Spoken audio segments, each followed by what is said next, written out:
Key sound equipment for your event. They are important because they make sound more audible to the public or people in a certain gathering. Please subscribe and don't forget to hit the notification button. Microphone. It is used to translate sound vibration in the air through sound signals. They come in different forms, wired and wireless. Mixer box.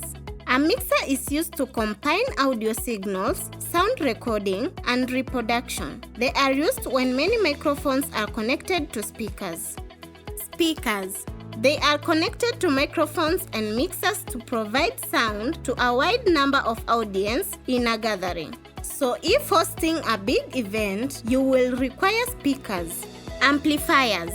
They are used to increase voltage and current. Amplifiers are mostly used in all kinds of audio equipment, live streams, and wireless communication.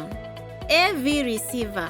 An audio or video receiver is used to receive audio and video signals from different sources in order to provide amplifiers to drive loudspeakers and connect the video to a television or a projector. Remember, in order to have audible and clear audio, each of them will need to be accompanied with one another.